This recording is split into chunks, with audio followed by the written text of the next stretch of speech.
2. Excitement is over. We resolved a number of administrative issues and we're going to have a shortened lecture. Last time I reached to the point of, did I cover all important characteristics, including severity, right? Alright, so now we continue with point number 7, which is taming. Taming the business cycle. By taming the business cycle is meant to mean that governments will try to smooth the cycle to be closer to the long-term trend and to have less of a volatility. Let me try to draw a picture worth 1,000 words. So there you have the long-term trend line, and there you would have what we might call a typical business cycle. Well, governments don't like the idea of a major bust. So what governments would rather do, and that's what we mean by taming the business cycle, it is also known as smoothing the business cycle, is not to have as large and as extreme boom, but when the bust comes, the bust is mild, not as painful, and it resumes growth. A different way of saying is that by taming the business cycle or by smoothing the business cycle, the idea or the objective of, when I say government, I should be properly saying policymakers, could be the central bank also included, would rather have lower amplitude of the overall fluctuation. In other words, the idea of the taming of the business cycle is not to allow the boom too high and not to let the bust too low. Now the question is, well, are governments or have the governments historically been successful in accomplishing this goal of taming the business cycle? And the answer to that question is no, they have mostly failed miserably. They have failed miserably for one very simple reason, that of asymmetric incentives. Governments have all the incentives when the bust comes to try to stimulate the economy as much as possible so as to mitigate the bust. So taming the business cycle, number 1 was called smoothing. The other one is, it's just a different term, mitigate. Mitigate or mitigation of the business cycle. So they are eager to mitigate the bust because it is politically painful. Usually a serious bust results in the government getting thrown out and a new government installed. So governments never want to see a deep bust. But guess what?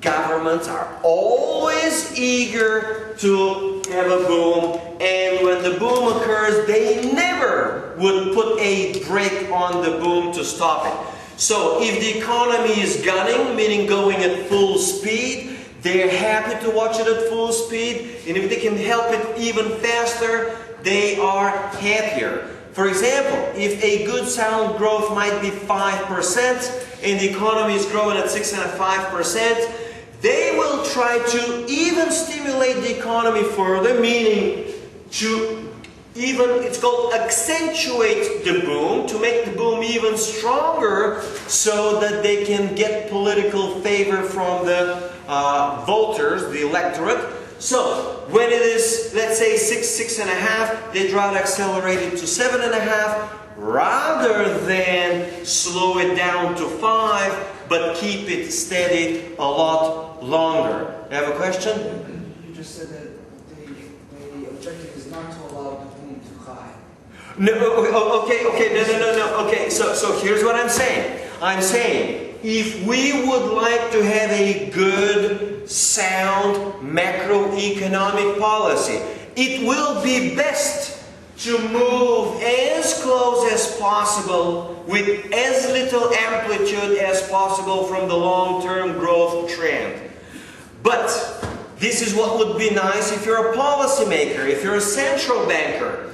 But politicians in their second and especially in their third year don't have that incentive. They are eager to stimulate, if they could overstimulate the economy, accelerate it even further, then call themselves heroes of the people and, call for yet another re-election. So the problem is that this is how it is understood to be by all schools of economic thought, whether they're Keynesians or monetarists or Austrians. But the reality of life, of political life, is that as soon as politicians get fairly close to re-election, they try to gun, that's how it's called, to gun the economy. They usually gun it through monetary policy. To gun means the same as, let me put in here, equal sign, boost the economy, which is normally called in economics to stimulate.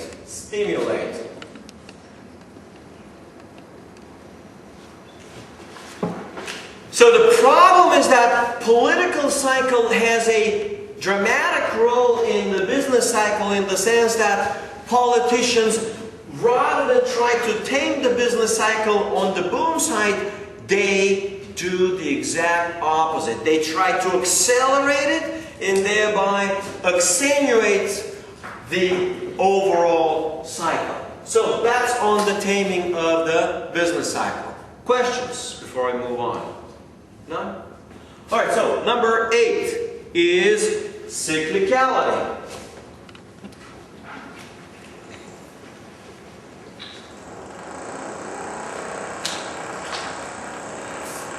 Yeah, we're going to get to these construction workers in a few minutes. Alright, so first of all, number 1 is pro-cyclical.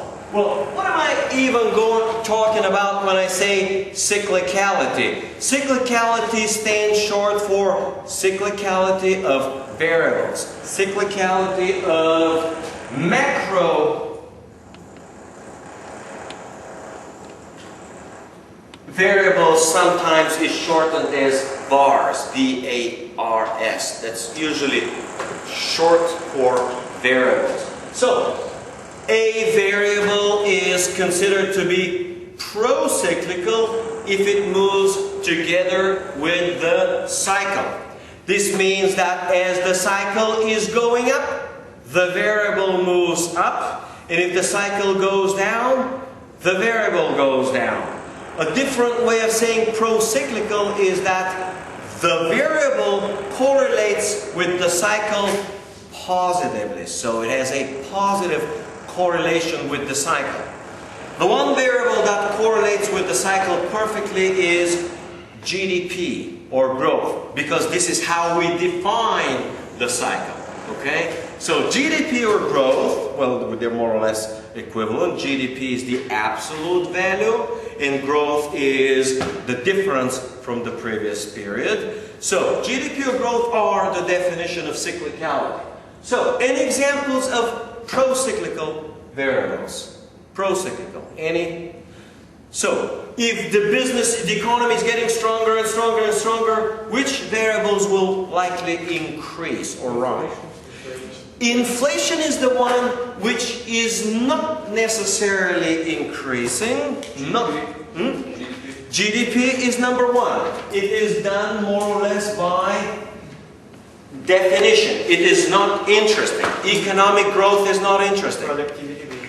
Yes, productivity. So productivity is almost always observed to be positively correlated with the business cycle. As the economy is booming, productivity rises, and during the bust, productivity falls. It doesn't have to be absolutely perfectly correlated, but have a fairly good significant statistical correlation.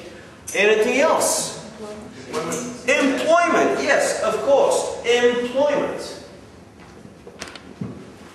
correlates. Well, another, of course, it is simple, almost trivial, which correlates is consumption. The economy is getting stronger and growing. Well, people are consuming more. Shouldn't be coming as a surprise. Investments typically are, yes, of course. What about exports or imports? Which one? Exports. No, exports is not. You see, imports, not exports. So let's try imports out. How do I write? Imports are usually denoted by M as imports. X will be exports. Okay.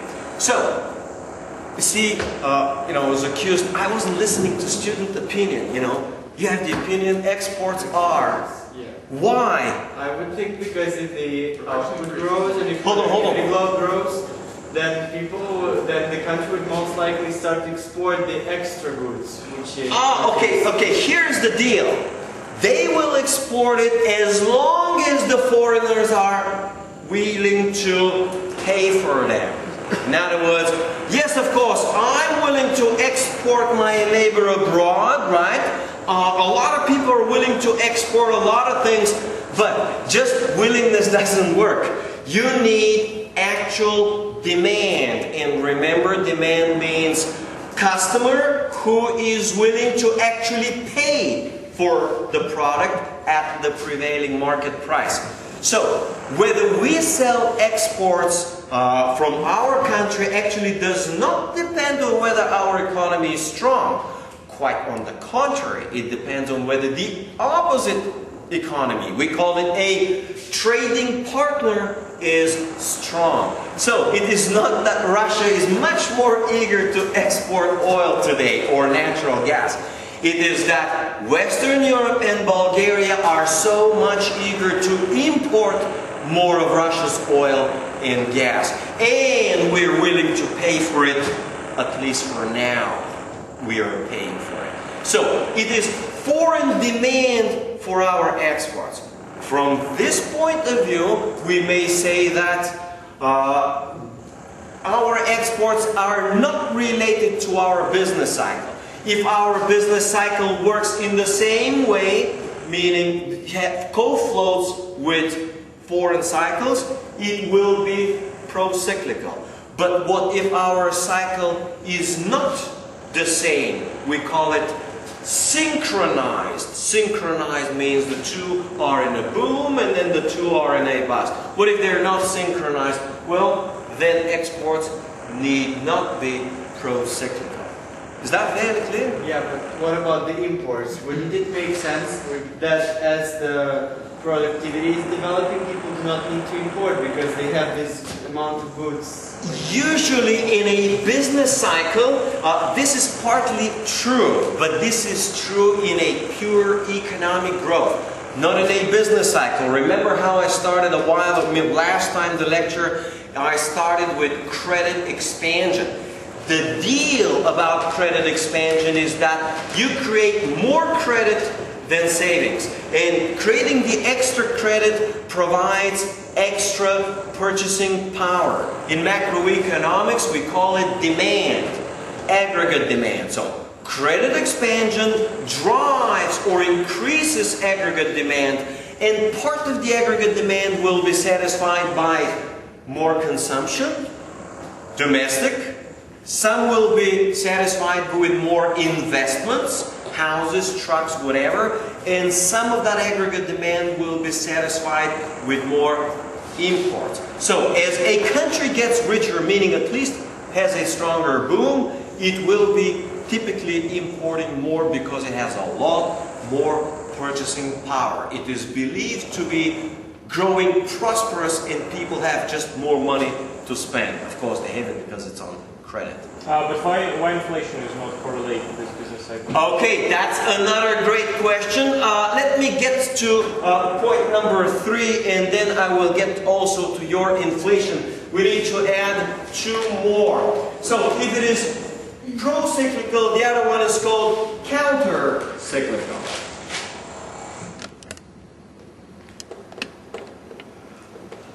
Sometimes, but it is not very popular in English, it is also called contra-cyclical. Contra-cyclical. Many languages would rather have counter to be called contra. So contra-cyclical, this is also how we use it in Bulgarian.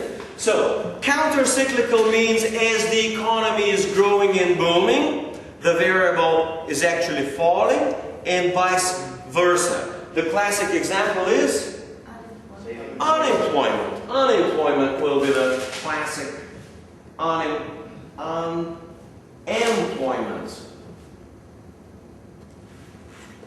Will be the classic example. And then there is one last case. In that case is that the variable doesn't float with on the way up, but doesn't float against. Sometimes it flows with the cycle and sometimes against the cycle. So these types of variables which do not correlate strongly is sorry, my mistake, guys. Are called acyclical. I meant to say inflation. Acyclical. And acyclical means it is neither pro-cyclical nor counter-cyclical. Sometimes, for some period of time, it is pro-cyclical. At other periods of time, it is counter-cyclical.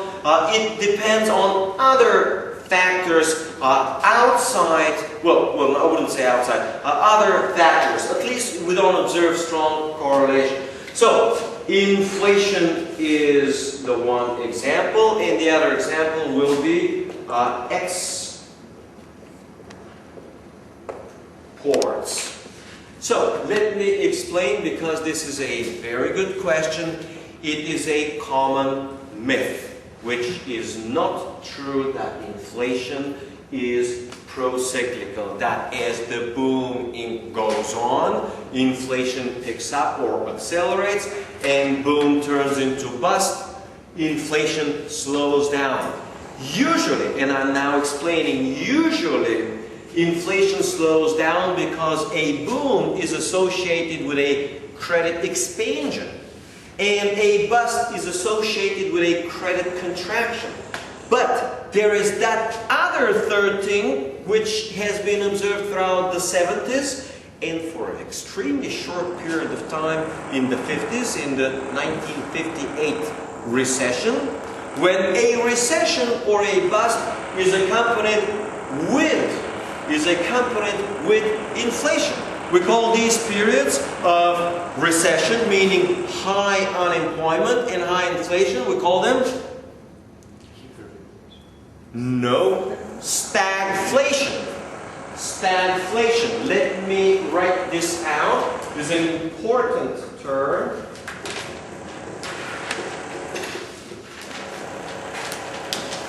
I think I should have told you guys this any time so far in this course. Alright, so stag refers to, remember one of the words for the economy is stagnation.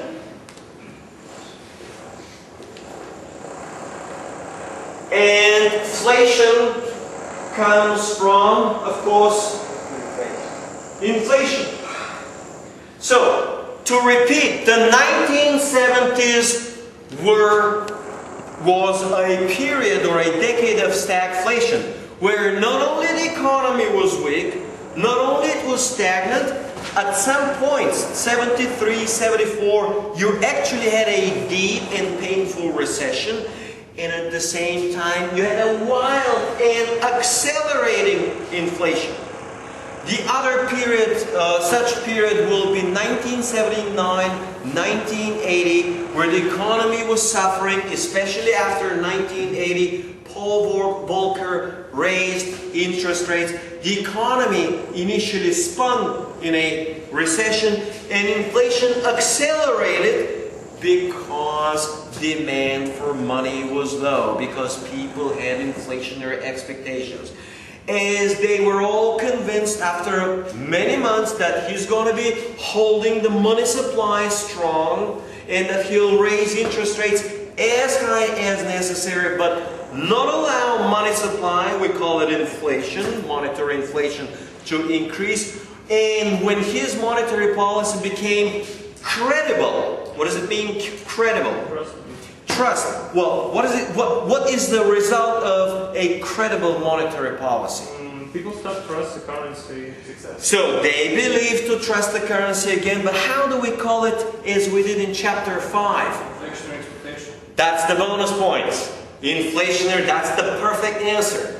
So, when his monetary policy became credible, means it resulted in a shift, in a lowering of inflationary expectations.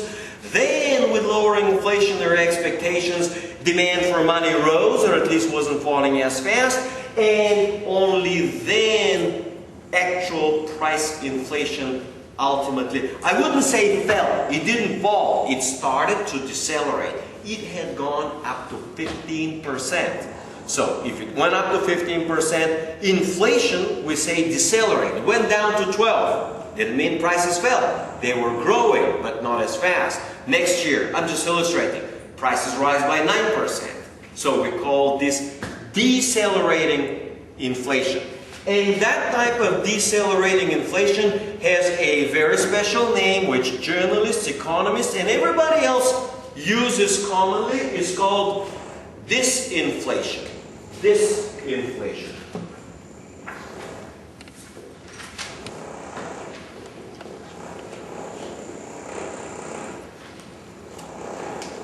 Question? How is it different from deflation? Yes, I will explain that. Disinflation means that the growth of prices is decelerating. Do you want it in mathematical terms? So prices grow at 10%. Next year prices grow at 6%, but they grow. Next year they grow at 4%, but they continue to grow. This is disinflation. Deflation is this year prices are 100, next year prices fall by 2%. Next year prices fall by another 2 or maybe 3%. So deflation means falling prices. Disinflation means rising prices but at a decelerating rate. You know, you can just use derivatives. For deflation, for the prices, the first derivative is negative. For inflation, the first derivative is positive. For disinflation, first derivative is positive, but second derivative is negative. Is this how you studied? In math? Good job. Alright, so let's get back to where I was. So I was at inflation. That inflation was acyclical, and it is because it is not clear when there is a recession how the government will react. Well, how do they sometimes react? There's a political cycle, something's going on, the economy slows down. Well, in 1973 there was an oil shock, for whatever reasons, I don't want to get into, oil shock associated. So with the oil shock, turns out that the government wasn't willing to let the economy slip into a recession.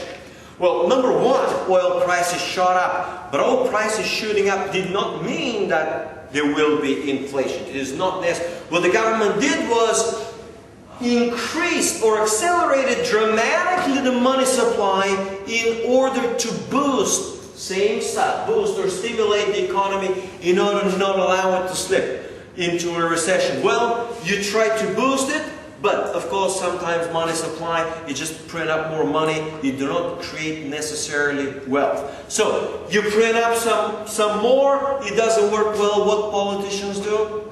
They print up even more. So after a while they try harder and harder as their monetary policy doesn't work. I'm not saying it always doesn't work, but I'm saying that sometimes it doesn't work, and then rather than, letting go, let the recession happen, well, here's, now that I'm thinking about it, 2008. This is April 18th today. Well, the US economy has been going kind of like we're slipping in a recession, maybe in December, maybe in January, possibly in February. So most of the economists will agree that the economy, the US economy, has slipped about 2, 3, 4 months ago into a recession. Well, what do you think the government is doing right now? Printing more money.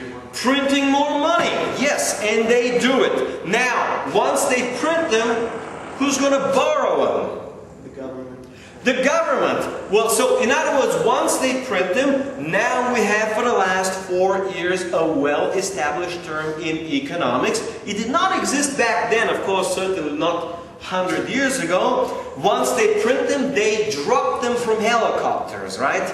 Ben Bernanke had this legendary, well, by now infamous phrase that we had a technology called the printing press, and we can provide unlimited supply of money, and if necessary, we can always drop them from helicopters, but we can always provide sufficient supply of money so as to make sure that its value does not rise. In other words, so that its purchasing power does not rise, so as to allow deflation. Therefore, the legendary phrase was, no matter what happens, the government always has the power to generate inflation, at least consumer inflation. And usually, if nothing ever works in monetary policy, they will simply drop them from helicopters. Well, dropping from the helicopters is meant to be allegoric. They didn't mean it in the literal sense. But the dropping from helicopters now works how? Well, it works through actually, it's not helicopters, through the US postal mail. For every mother in the United States that has a child, they're going to send $1,000. Isn't it nice? So, is it actually going to work? Why not? Because in the end, as more and more money is getting on the market, the goods prices will also rise. Yes, but here is the deal.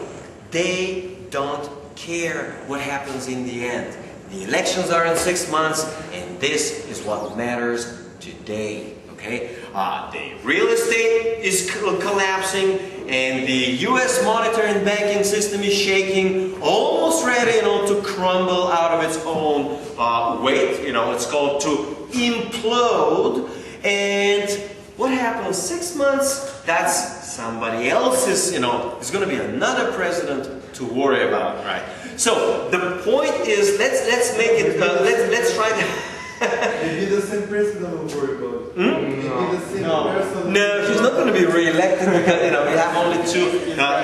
This is not Russian, right? This is not Russian. Where the president assigns his second best man to become the president, he becomes the president. All right. You guys know what's the difference between the U.S. and Russian elections? You don't know? No. Yeah, I don't know. Okay, what is it? The election system in the United States is very, very complicated and very easy to cheat. Oh, well. Yeah, it's a lot simpler than that. When you get the elections, the president in the United States 2 months after the election, and the president in Russia 2 months before the election. All right, so let's get back to, where was I? What was the topic? Oh, okay, so government helicopter drops. Okay, so is the helicopter drop going to work? The answer is temporarily, for a short while, it certainly will. It will certainly boost the economies.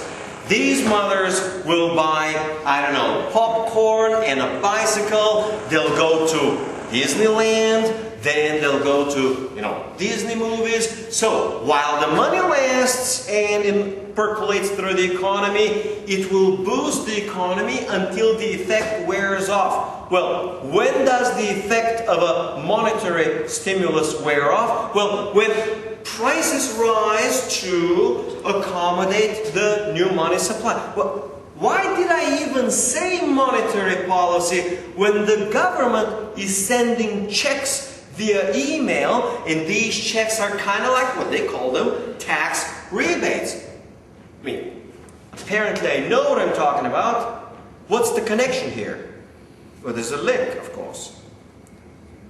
So, these checks and these tax rebates are fiscal policy. Fiscal policy is associated with taxes and government spending.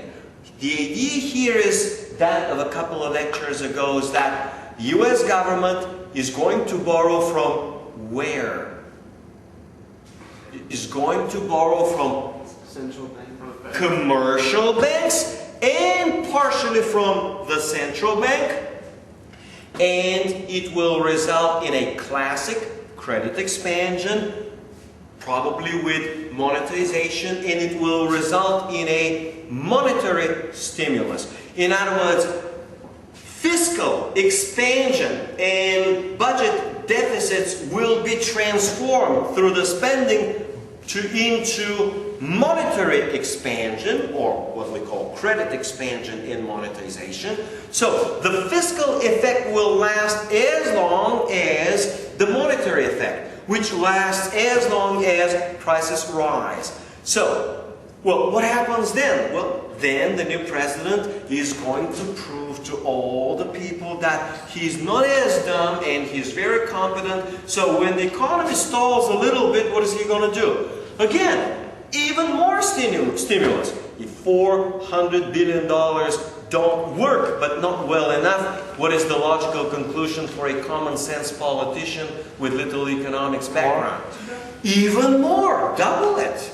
And then double doesn't work what? They triple it, all right? So, the point I'm still making on acyclicality is that once the economy stalls and moves into a bust mode, politicians try to inflate, and it works some. They inflate more, they generate inflation, and as the bust accelerates, turns out that inflation also could happen to accelerate, as there have been a couple of examples throughout history.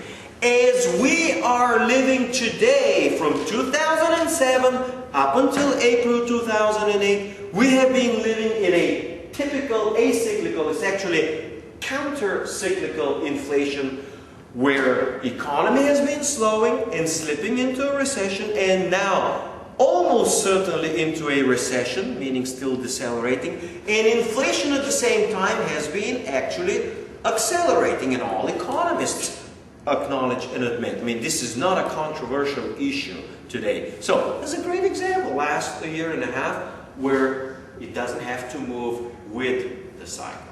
Is this good enough, guys? These construction workers, are we going to lay them off now? Alright, let's try construction workers. Here is the deal. The university is trying to finish off the construction of the other building, but suddenly enrollment has dropped, as indeed it actually has. So, suddenly university has a lot less customers. Now they're working on the 4th floor, they already have the ceiling. Question is, you're a sound bureaucrat.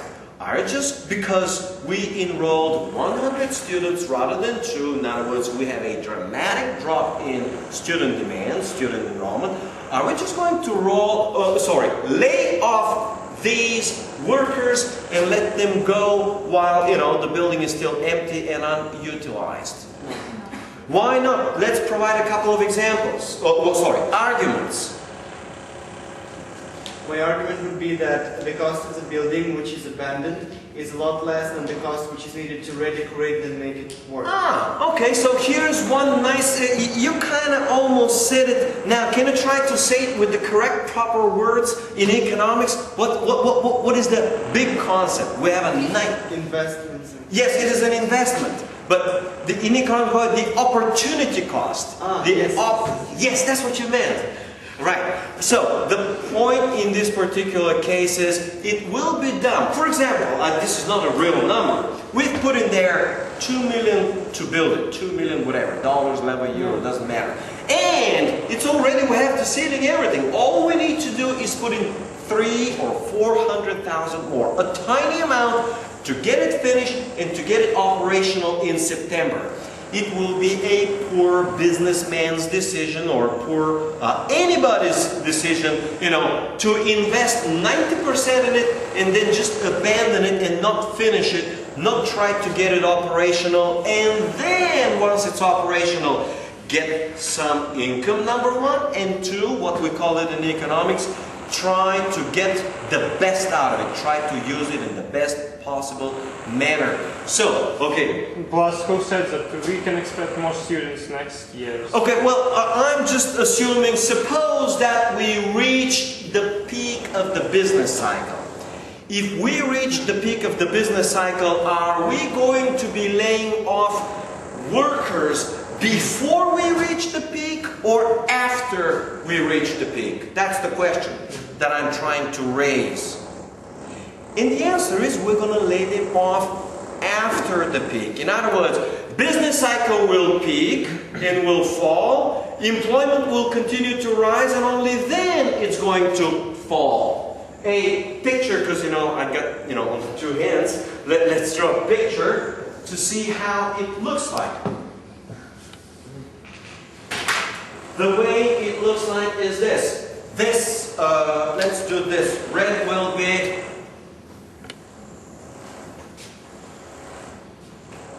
we call this the business cycle, all right?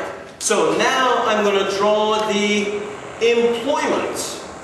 Employment will be rising, rising, rising, rising, but the point is it's going to be rising even after we've reached, and only after a while, meaning the economy has been in recession already for 5 months or 7 months or 9 months, only then we're going to be laying off workers a lot sharper, okay? And then I don't want to get into at the bottom, but I'm trying to get at the top. So, the business cycle peaks, but we're not going to lay off 1 month before we peak.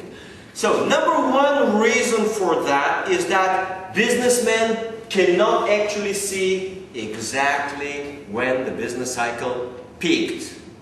Number two, just because you see, as we did, that the business cycle is peaking, doesn't mean you're going to lay off the person tomorrow. The person has some contractual obligations. We have hired those people till December. We can't just let them go tomorrow, all right? Also, there are some other business commitments.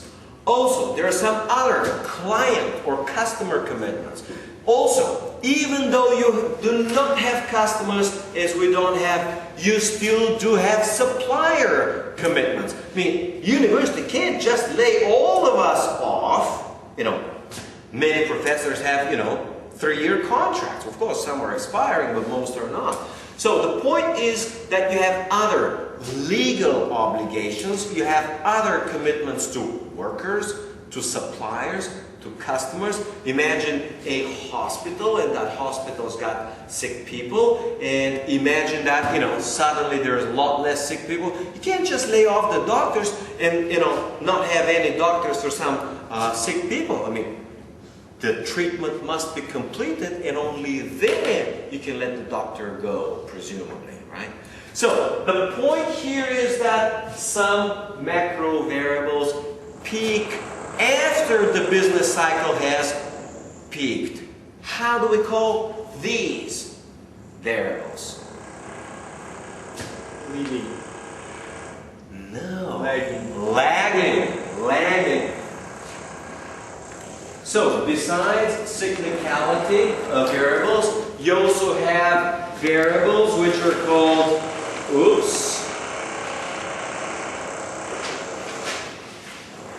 leading variables, and you also have lagging variables. Now, because I'm talking about cyclicality of macroeconomic variables, these leading and lagging variables have a completely different name. Macroeconomists, many politicians, analysts have a completely different word, and the word is called indicators. So they call them leading indicators and lagging indicators. So a leading indicator is a macroeconomic variable which peaks before the business cycle peaks and which reaches its trough before the business cycle reaches the trough. And a lagging variable will peak after the cycle and will respectively reach the trough after the cycle. Okay? Does that fairly make sense?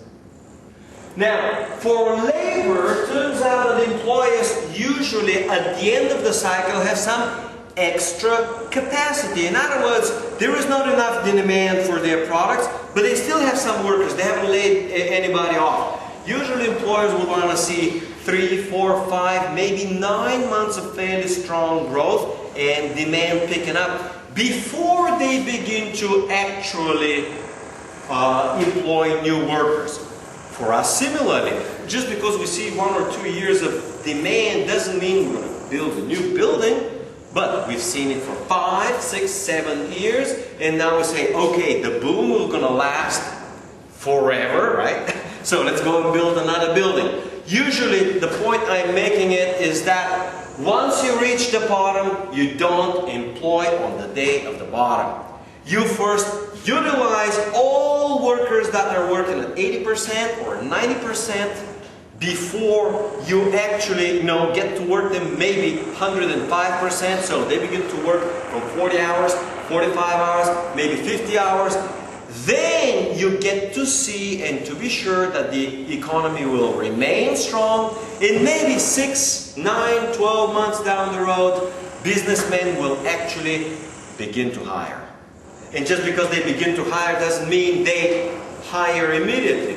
You begin to hire, you got to decide what salary, what's the market, you got to advertise. From the decision of hiring to actual hiring could take another month, 2 or more. So employment turns out to be again a lagging indicator. So if I got to draw this lagging at the bottom, if I got to draw this, the trough will be here and respectively here, so it's going to be after. Now, some variables may lead at the peak and lag at the trough, or lag at the peak and lead at the trough. All right? Usually, that's how you keep track of where the business cycle is. You always know which are the leading. You always know which are the lagging. Well, they're all known. And you always keep track of each one of them to see any perceptible change of the leading and to see any perceptible change of the lagging. Leading indicate that the economy might be in a transition around the peak and the trough. And the lagging indicator serves as confirmation. So the first one is suggesting. The second one is more like confirming, meaning providing extra evidence. An example, just in March, the US Labor Department showed a dramatic drop in employment, meaning a skyrocketing unemployment. They said, oh, very likely the US economy slipped in recession in January or December.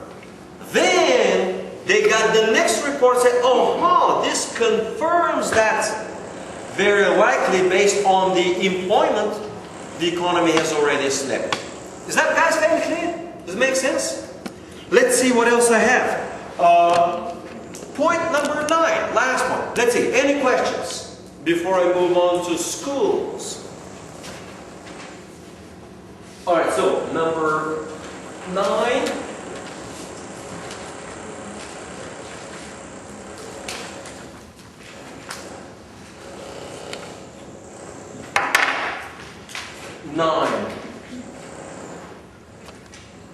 Red. Modern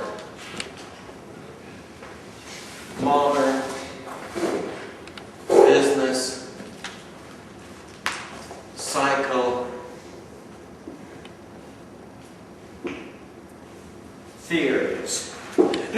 say modern, I mean after World War II. Before that, there are a lot more. Last year, I was teaching a course on growth and business cycles, so I covered more than 15, close to 15 different theories of business cycles, but many of them were 19th century.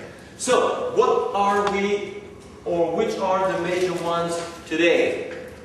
Monetarist.